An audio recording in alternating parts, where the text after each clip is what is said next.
నమస్కారం శ్రీశత ప్రేక్షకులకి శుభోదయం. నేను నారాయణ రెడ్డి. దినపత్రికలోని ప్రధాన వార్తలను విశ్లేషించే కార్యక్రమం కాఫీ టైమ్ సిప్ అండ్ సీకి స్వాగతం. మరి ఈరోజు మనతో ఉన్నారు సీనియర్ జర్నలిస్ట్ పొన్నూరు వెంకట శ్రీనివాసులు గారు. మరి వారిని అడిగి ముఖ్యమైన విశేషాలు ఏంటో చూద్దాం. నమస్కారం గురుగారు. Good morning. Very good morning and welcome to coffee time. Headline చూద్దాం ముందుగా. ముందుగా సాక్షిలో చూస్తే బాబు సేవలో బదిలీ బలగాలు, హైకోర్టు సాక్షిగా దొరికిపోయిన డీజీపీ పచ్చ పోలీసులు, పిన్నెల్లిపై కేసుల విషయంలో రికార్డులు తారుమారు.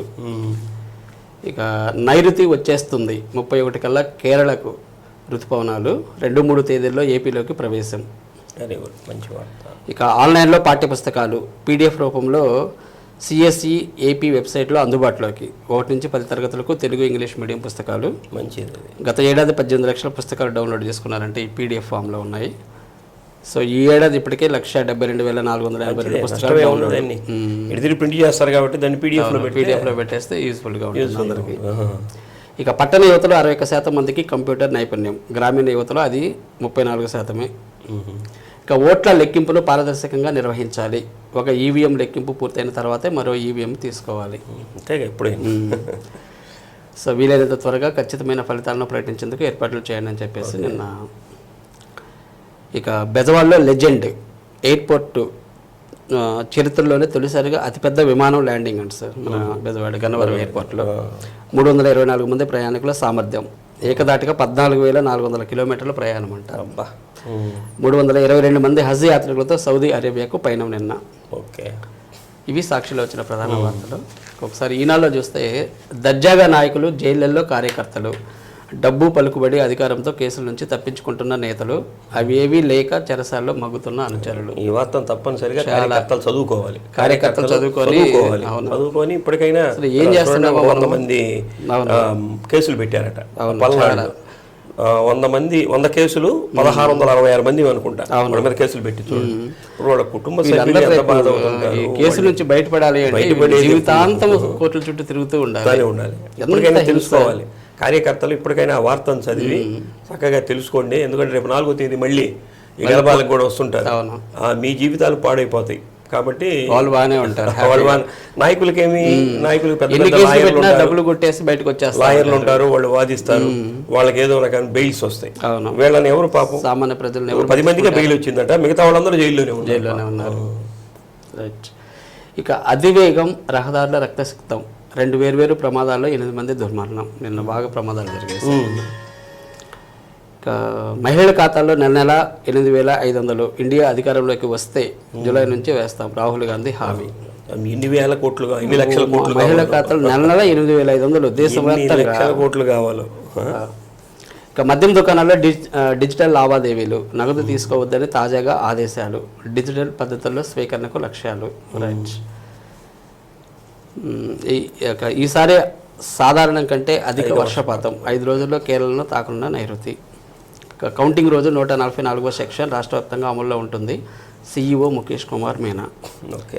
పులిచింతల ఖాళీ, కృష్ణా డెల్టాకు తప్పని కష్టాలు. ఇవి ఈనాడులో వచ్చిన ప్రధాన వార్తలు. ఇంకా చివరిగా ఆంధ్రజ్యోతిలో చూస్తే మధుమేహానికి కణమార్పిడితో చెక్, నిత్యం ఇన్సులిన్ ఇంజెక్షన్లు తీసుకుంటున్న రోగికి పూర్తిగా నయమైన మధుమేహం. బాగుంది, మంచిది. అయితే చాలామంది ఉపశమనం పొందుతారు దీని నుంచి. ఇక కంచికి చేరని కేసుల కథ. 12 సంవత్సరాలు ఏంటంటే మన జగన్ గారు జైలుకి వెళ్ళి దాని గురించి ఒక కథనం రాశారు. ఇక వేస్ట్ సాకులు అనవసరంగా ఖర్చు చేసేస్తారట, అందుకే డబ్బులు ఇవ్వడం లేదట, ఆర్థిక అరాచకంపై సర్కారు మాట. ఇక రాధాకృష్ణ ఫోన్ ట్యాప్ చేశాం, ఆయన కదలికలపై నిఘా ఉంచాం, ఎవరెవరు కలుస్తున్నారు గుర్తించాం, కేసీఆర్ ఆదేశాల మేరకు ఫోన్ ట్యాపింగ్ అని చెప్పేసి దాని గురించి ఏదో ఒక వార్త వచ్చింది. ఇక విశాఖలో బుకింగ్స్ బుస్ 8, 9, 10 తేదీల్లో హోటళ్ళు ఫుల్ అట. దాని గురించి ముందుగానే 9వ తేదీ జగన్ ప్రమాణ స్వీకారం చేస్తారు అని దాని గురించి మీడియాలో, సోషల్ మీడియాలో బాగా వైరల్ అవుతుంది అది. ఇవే సార్ ప్రధాన వార్తలు. ఇంకా మన ప్రకాశం జిల్లా వార్తలకు వస్తే నిన్న టంగుటూరు ప్రకాశం పంతులు గారు మనవరు గోపాలకృష్ణ గారిని మనందరికీ చాలాసార్లు ఒంగోలులోనే ఉండేవాడు. ఈ మధ్య కాలంలోనే ఆరోగ్యం బాగలేక వాళ్ళ అబ్బాయి దగ్గరికి హైదరాబాద్ వెళ్ళినట్టు తెలుస్తుంది. అంటే ప్రకాశం పంతులు గారి 2వ కుమారుడు, టంగుటూరి రెండో కుమారుడు హనుమంతరావు గారి కుమారుడు ఈ అబ్బాయి. ఈయన కమర్షియల్ ట్యాక్స్ ఆఫీస్లో పనిచేసేవాడు ఓకే. చేసేవాడు. తర్వాత ఏంటి స్వాతంత్ర సమర యోధులకి సన్మానాలు చేస్తారు కదా, ప్రకాశం పంతులు గారి జయంతి, వర్ధంతి, స్వాతంత్ర దినోత్సవం, అలానే ఇండిపెండెన్స్ ఇది రిపబ్లిక్ డే వీటికి చేస్తారు కదా. ఆ సందర్భంలో స్వాతంత్ర సమరయోధుల కోటాలో వీరికి కూడా ఇప్పుడు సన్మానాలు అవన్నీ జరిగేవి. చాలా కార్యక్రమాల్లో పాల్గొనేవాడు. చాలా మంది కూడా సుపరిచితుడు. నిన్న వారి యొక్క మరణం, అకాల మరణం అంటే 64 సంవత్సరాలు. చిన్న వయసే, అంతే. 64 అంటే పెద్ద వయసేం కాదు. అనారోగ్య కారణంగా కుమారుడు హైదరాబాద్లో ఉంటే అక్కడ ఉన్నాడట. అదే మరణించాడు ఆయన అనారోగ్య కారణాలతోటే. నిన్న వీరి యొక్క మరణానికి మన ఒంగోలు ఎంపీ మాగుంట శ్రీనివాసరెడ్డి గారు, ఎమ్మెల్యే బాలినేని శ్రీనివాసరెడ్డి గారు, జిల్లా కలెక్టర్ గారు, జాయింట్ కలెక్టర్ గారు, ఇలా ప్రముఖులందరూ కూడా ఆయన యొక్క మరణానికి సంతాపం తెలియజేశారు. ముఖ్యంగా ఇక్కడ ఉన్నటువంటి బ్రాహ్మణ సేవా సమితి, దానికి కూడా వారికి ఏదో అనుబంధం ఉన్నట్లుంది. ఆ సేవా సమితి నాయకులు వీళ్ళందరూ కూడా మొత్తానికి చేశారు. ఇప్పుడు వీళ్ళ కొడుకు సంతోష్ అని చెప్పి ఇప్పుడు ఆయన వీళ్ళ వారసుడుగా ఈ కార్యక్రమాలు వాటిలో పాల్గొనేదానికి అవకాశం ఉంది. ఇక కౌంటింగ్ పై పూర్తి అవగాహన అవసరం. ప్రత్యేకంగా మళ్ళీ నిన్న కూడా స్పాట్ లో అంటే ఇవన్నీ ఏర్పాట్లు చేశారు కదా, ఆ ఏర్పాట్లు చేసినటువంటి దగ్గర ఎలా ఈ మెష్లన్నీ ఏర్పాటు చేశారు అంటే లోపలికి ఉంటాయి కదా, దాన్ని ఎవరు మళ్ళీ లాక్కోకూడదు. మొన్న ఒకటి చూసాం కదా పగల కొట్టినటువంటి సందర్భం, అలాంటిది లేకుండా దానికి భద్రత కల్పించేట్లు మెష్ ఏర్పాటు చేశారు. ఈ లోపల ఉన్నటువంటి వాళ్ళు వీళ్ళు కౌంటింగ్ చేయటం, ఇవన్నీ కూడా వాళ్ళకి సంబంధించినటువంటి రాజకీయ పార్టీల ప్రతినిధులు ఉంటారు, వాళ్ళకు కూడా చూపిస్తారు. ముఖ్యంగా పోస్టల్ దీని మీద నిన్న ఏదో కొన్ని వార్తలు కూడా వచ్చినాయి దాని మీద కూడా నిన్న ఒక స్పష్టత కలెక్టర్ గారు ఆ ఓటర్ల లెక్కింపు మీద కూడా ప్రత్యేకమైనటువంటి స్పష్టత కూడా ఇవ్వడం జరిగింది. కాబట్టి అలానే రైజ్ ఇంజనీరింగ్ కాలేజీలో జరిగే ఈ కార్యక్రమం ఉంటుంది కదా, దీనికి సంబంధించి అక్కడ కూడా పరిశీలన చేశారు. ఏర్పాట్లు అయితే దిగ్విజయంగా ఉన్నాయి. మనం ఎన్నికల కౌంటింగ్ కూడా అదే విధంగా దిగ్విజయంగా పూర్తి చేయాలని చెప్పి ఒక ఉత్సాహాన్ని అయితే అధికారులకు నింపారు. దానికి అందరూ అకుంఠితమైనటువంటి దీక్షతోటి జిల్లాలో చేస్తున్నట్లు అయితే తెలుస్తుంది. నిన్న కూడా దీనికి ఏఆర్ఓలు, సూపర్వైజర్లు, మైక్రో అబ్జర్వర్లు, అసిస్టెంట్లు అందరూ కూడా నిన్న మళ్ళీ శిక్షణ ఇచ్చారట. ఫైనల్గా ఒకసారి కంప్లీట్గా. రైట్. ఇక త్రాగునీటి కోసం మహిళల ఆందోళన ఇది రోజు రోజు పెరుగుతూ అన్ని చోట్ల. మనకి మొన్న కొప్పోల్లో చూసాం, మనం ఒంగోలు నగరబొట్టులో చూసాం. ఇది చెమకుర్తి దగ్గర, చెమకుర్తి మండలం అంటే సంతనూతలపాడు మండలం పి గుడిపాడు గ్రామం. ఆ చెరువులు కూడా ఎండిపోయే స్థితికి వచ్చేసాయి. ఆ చెరువులు ఎండిపోయినంటే లోకల్లో ఉన్నటువంటి బావులు కూడా ఎండిపోతాయి. జనరల్గా ఏంటంటే పల్లెటూళ్ళలో మనుషులకే కాదు పశువులకు కూడా నీళ్ళు అవసరం ఉంటుంది, పశువులు పెంచుతుంటారు కాబట్టి అక్కడ చెరువు ఎండిపోతుందట. కాబట్టి దానికి సాగర్ నీటిని విడుదల చేయాలని చెప్పి వాళ్ళందరూ కూడా డిమాండ్ చేస్తూ వందల సంఖ్యలో మహిళలు ఆ ఊళ్ళో వాళ్ళందరూ కూడా ఆ చెరువు దగ్గరికి వచ్చారు. చెరువు దగ్గరికి వచ్చి వెంటనే దీన్ని సాగర్ నీటితో నింపాలని చెప్పి ఆందోళన అయితే చేపట్టడం జరిగింది. మొత్తం మీద ఏం చేస్తారో చూడాలి. ఇప్పుడు మళ్ళీ ప్రభుత్వాలు, కొత్త ప్రభుత్వం వస్తుందా లేకపోతే పాత ప్రభుత్వమే కంటిన్యూ అవుతుందా, ఏం చేస్తారనేది మొత్తం చూడాలి. మనకి తాగునీటి సమస్య అనేది ఎవరు వచ్చినా ఏ ప్రభుత్వం వచ్చినా కానీ అది అలానే కొనసాగుతూనే ఉంది. ఇక సెల్ ఫోన్తో ప్రమాదం అంటే సార్ అవగాహన కల్పిస్తున్నప్పుడు కూడా. Welcome back. సో నేడు విద్యుత్ అంతరాయం అంటే సార్ రోజు ఏదో ప్రాంతంలో ఎందుకంటే విద్యుత్ ఆధునీకరణ పనులు చేస్తున్నటువంటి సందర్భంలో ఇది కొప్పోలు పోయే రోడ్లో ఈ రోజు విద్యుత్ అంతరాయం కలుగుతుంది. ఉదయం 7 గంటల నుంచి 11 గంటల వరకు అని అన్నారు. మొత్తం మీద ఇది కొప్పోలు, రాజీవ్ గృహ కల్ప కాలనీ, ఇందిరా కాలనీ, ఎఫ్సిఐ గూడెన్స్ ప్రాంతాలు అంటే ఈ వైపు కొత్తపట్నం బస్ స్టాండ్ దగ్గర నుంచి కొప్పోలు వరకు ఉన్నటువంటి ప్రాంతం అంతా కూడా 11 గంటల వరకు కరెంట్ ఉండదు. అంటే ప్రత్యామ్నాయ ఏర్పాటు చేసుకుంటే మంచిది. ఓకే సార్, నేడు ఎన్టీఆర్ జయంతి అంటే జనరల్గా టీడీపీ నాయకులు మహానాడు నిర్వహించేవాళ్ళు.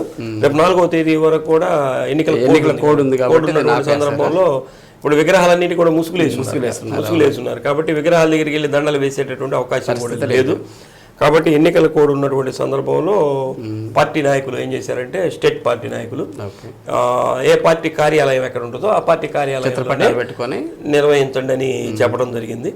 అలాగే పార్టీ కార్యాలయాలు లేనటువంటి చోట ఈ అభిమానులు ఎవరైతే హౌసెస్ ఉంటాయో వాటిల్లోనే ఈ చిత్రపటాన్ని పెట్టి ఈ కార్యక్రమాలు ఏదైనా బహిరంగ ప్రదేశాల్లో నిర్వహించకూడదు. లేకపోతే ఈరోజు మహానాడు పెట్టేవాడు నేను చెప్పినట్లు, ఆ మహానాడు కూడా వాయిదా వేసినట్టు తెలుస్తుంది. తర్వాత నెక్స్ట్ ఇయర్ ఘనంగా చేసుకునే దానికి అవకాశం. Okay sir. ఇక విచారణ ప్రారంభం దేని మీద సార్? మార్కాపురంలో ఒక ఆయన లైంగిక వేధింపులు చేస్తున్నాడని చెప్పి మార్కాపురం డివిజన్ పంచాయతీ కార్యాలయంలో మహిళా ఉద్యోగుల మీద చేస్తున్నాడని చెప్పి దానికి సంబంధించి ఆయన శ్రీనివాసరావు సీనియర్ సహాయకుడు ఆ మహిళా ఉద్యోగిని ఎవరైతే ఉందో ఆ వీడియోలు కూడా తీసిందట. ఆ వీడియోలు అంటే వీడియో కాల్స్ అవన్నీ ఏమైనా చేశాడో, మళ్ళీ ఫోన్ కాల్స్ ఏమంటే రికార్డ్ చేసిండో దానికి మొన్న చూపించడం వెంటనే కలెక్టర్ గారు ఈ శ్రీనివాసరావు అనే అతన్ని సస్పెండ్ చేశారు. నిన్న విచారణకు ఆదేశించారు మళ్ళీ, అంటే పరిపూర్ణంగా విచారణ ఏ విధంగా జరిగింది ఏందని చేస్తే దాంట్లో డిఎల్పి నాగేశ్వరరావు అనే ఆయన కూడా వేధిస్తున్నాడు. ఇంకొక ఆయన కూడా అతన్ని కూడా పిలిచి నిన్న విచారించడం జరిగింది. మొత్తం మీద జేసీ గారు ఈ మహిళా ఉద్యోగులకి భరోసా కల్పించారు, మీరేం భయపడాల్సినటువంటి పని లేదు, మీకు అండగా మేము ఉంటాం, ఏది ఫ్యాక్ట్స్ ఏది జరిగిందో మీరు చెప్పండి అని నిన్న విచారణ చేపట్టారు. అదే వాళ్ళని పిలిచారు, వీళ్ళని పిలిచారు, విచారణ చేపట్టారు. మొత్తం మీద తుది దీన్ని కలెక్టర్ గారికి అందజేస్తారట. మొత్తం మీద ఈ శ్రీనివాసరావు నేతనే సస్పెండ్ చేస్తున్నారు. ఇప్పుడు ఈ నాగేశ్వరరావు సంగతి ఏమవుతుందో చూడాలి. ఏదైనా ఇలాంటి పనులు చేయాలంటే భయపడే విధంగా చర్యలు తీసుకోవాలి. ఏమి లేదు, డిస్మిస్ చేయటం వీళ్ళకి రావాల్సినటువంటి ఇవన్నీ ఉంటాయి కదా, ఏదో బెనిఫిట్స్ అవన్నీ ఆపేస్తే ఇక జీవితం ఇది ప్రశ్నార్థకం, ఇంకా ఇన్కమ్ ఆగిపోద్ది కదా. అప్పుడు మనం చేసినటువంటి తప్పుకి ఎటువంటి శిక్ష అనేది కూడా అర్థమవుతుంది. ప్లస్ ఇది నిజంగా చేశారని కనుక చేస్తే లైంగిక వేధింపుల చట్టం కూడా దాని కింద బుక్ చేస్తే శిక్ష కూడా పడింది అనుకోండి, ఇంకొకళ్ళు చేయకుండా ఉంటారు. ఇప్పుడు ఆడవాళ్ళు వచ్చి పనిచేస్తున్నారంటే స్నేహపూర్వకమైనటువంటి వాతావరణం ఉండాలి, వాళ్ళకి కుటుంబ సభ్యులుగా ఉండాలి. వాళ్ళకి ఏదైనా ఇబ్బంది కలిగినా వీళ్ళు అండగా నిలబడాలి. అలాంటిది కాకుండా ఇలాంటి చేయటం అనేది నేరం. నిజంగా కనుక చేస్తుంటే వీళ్ళు శిక్షార్హులే. మహిళలు ఎక్కడికైనా వెళ్ళి జాబ్ చేయాలంటే భయపడతారు కదా. అవును. లాభాల బాటలో విశాఖ కోఆపరేటివ్ బ్యాంక్ అంటే సార్, విశాఖ కోఆపరేటివ్ బ్యాంకు అంతకుముందు కోఆపరేటివ్ అర్బన్ బ్యాంక్ అని మనకు ఉండేది. దాని తర్వాత దాన్ని విశాఖ కోఆపరేటివ్ అర్బన్ బ్యాంక్ పేరు మార్చి విశాఖపట్నం వాళ్ళు దాన్ని టేకప్ చేశారు. అయితే ఇప్పుడు వచ్చిన తర్వాత ఈ కరోనా సమయంలో 2 సంవత్సరాలు కరోనా వేధించింది కదా, సందర్భంలో కొన్ని అర్బన్ బ్యాంకులు అయితే కొద్దిగా ఇబ్బందులు పాలైనాయి. అయితే విశాఖ కోఆపరేటివ్ బ్యాంక్ మటుకు రాష్ట్ర వ్యాప్తంగా చాలా బ్రాంచెస్ ఉన్నాయి. మనకి కోఆపరేటివ్ బ్యాంకుకి చెరువు సుబ్రహ్మణ్య శాస్త్రి గారు అని చెప్పి వారి ఆధ్వర్యంలో ప్రారంభించారు. అప్పుడు రాజకీయాల్లో లెజెండ్స్ ఉండేవాళ్ళు, వాళ్ళందరూ కలిసి కోఆపరేటివ్ అర్బన్ బ్యాంకు పెట్టి మంచి దాన్ని నడిపారు. అదే విధానంలో ఇక్కడ దానికి సంబంధించినటువంటి కొంతమంది డిపాజిటర్స్ వీళ్ళందరూ కూడా ఉన్నారు. దాన్ని విశాఖపట్నం కోఆపరేటివ్ బ్యాంక్ వాళ్ళు ఉపయోగించుకొని వాళ్ళ బ్రాంచ్ని ఇక్కడ పెట్టి దీన్ని నడుపుతున్నారు. ఈ సంవత్సరంలో 87 కోట్ల నికర లాభం కూడా చెప్పి హ్యాపీగా ఉంది. దీనికి అంతా కారణం ఇక్కడ ఉన్నటువంటి డిపాజిటర్లు ఎవరైతే కస్టమర్స్ ఉంటారో వాళ్ళు అని చెప్పి చెప్పడం. ఇక తెల్లగాంధీ విగ్రహం పాక్షిక ధ్వంసం ఏంటి సార్ అది?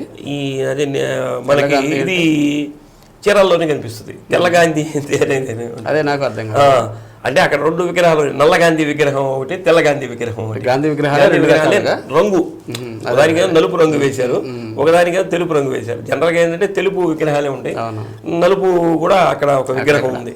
అందుకని దానికి ఎందుకు పేరు వచ్చిందో తెల్లగాంధీ విగ్రహం, నల్లగాంధీ విగ్రహం సెంటర్ అని చెప్పి వాటికి పేరు.